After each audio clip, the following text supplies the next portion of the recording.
ओम शांति। आज 17 फरवरी 2021 के साकार मधुरमा वाक्य हैं। बाबा ने कहा, मीठे बच्चे, तुम ब्राह्मण सो देवता बनते हो, तुम ही भारत को स्वर्ग बनाते हो, तो तुम्हें अपनी ब्राह्मण जाति का नशा चाहिए।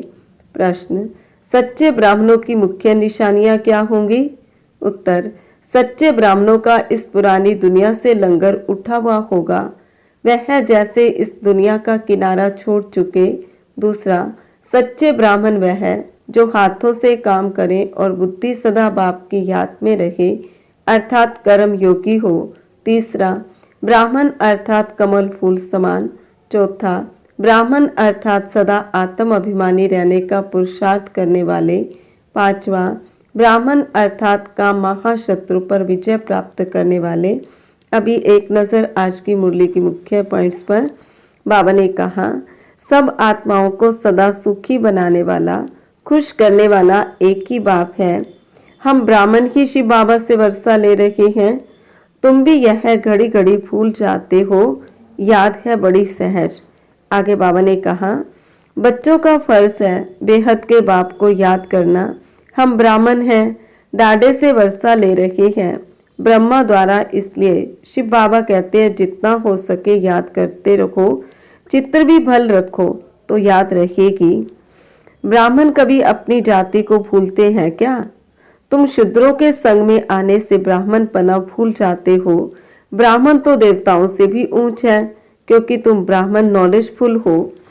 आगे परम शिक्षक बाबा ने कहा, बाप समझाते हैं बच्चों को मनसा वाचा कर्मणा एक्यूरेट बनना है, मेहनत है। दुनिया में यह किसको पता नहीं कि तुम भारत को स्वर्ग बनाते हो।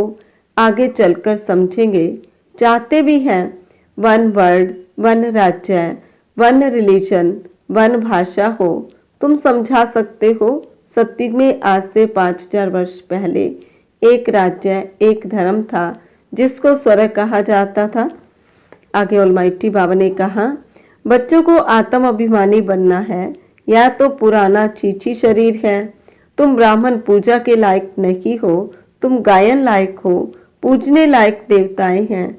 तुम श्रीमत पर विश्व को पवित्र स्वर्ग बनाते हो, इसलिए तुम्हारा गायन है, तुम्हारी पूजा नहीं हो सकती। आगे प्यारे बाबा ने कहा, शिव जयंती होती है तो तुम्हारी वैकुंठ की भी जयंती होती है, जिसमें श्री कृष्ण का राज्य है। तुम जानते हो शिव बाबा की जयंती है तो गीता की भी जयंती है, वैकुंठ की भी जयंती होती है, जिसमें तुम पवित्र बन जाएंगे। फिर बाबा ने कहा, अब बाप कहते हैं मुझे याद करो। याद न करने से माया कुछ न कुछ विक्रम करा देती है। याद नहीं किया और लगी चमाट। याद में रहने से चमाट नहीं खाएंगे, यह बॉक्सिंग होती है। तुम जानते हो हमारा दुश्मन कोई मनुष्य नहीं है, रावण है दुश्मन। लास्ट में बाबा ने कहा, हाँ तूफान आते हैं जो याद को तोड़ देते हैं। इस याद की यात्रा को अच्छी रीति पक्का करो, मेहनत करो। तुम कर्म योगी हो, जितना हो सके हाथ काटे दिल यार्डे। आधा कल्प तुम आशिक माशूक को याद करते आए हो। बाबा यहाँ बहुत दुख है, अब हमको सुख धाम का मालिक बनाओ। याद की यात्रा में रहेंगे तो तुम्हारे पाप खलास हो जाएंगे। अच्छा, मीठे मीठे सिकिलते बच्चों प्रति माता पिता बाप दादा का याद प्यार और गुड मॉर्निंग। रूहानी बाप की रूहानी बच्चों को नमस्ते, रूहानी बच्चों की रूहानी बाप दादा को नमस्ते। गुड मॉर्निंग, नमस्ते बाबा, नमस्ते। शुक्रिया बाबा, शुक्रिया। धारणा के लिए मुख्य सार। पहली पॉइंट, मनसा वाचा कर्मना बहुत बहुत एक्यूरेट बनना है। ब्राह्मण बनकर कोई भी शूद्रों के कर्म नहीं करने हैं। दूसरी पॉइंट, बाबा से जो राय मिलती है उस पर पूरा पूरा चलकर फरमान बरदार बनना है। कर्म योगी बन हर कार्य करना है। सर्व की झोली ज्ञान रत्नों से भरनी है। वरदान, अमृत वेले के महत्व को समझकर यथार्थ रीति यूज करने वाले सदा शक्ति संपन्न हो। विस्तार, स्वयं को शक्ति संपन्न बनाने के लिए रोज अमृत वेले तन की और मन की सैर करो।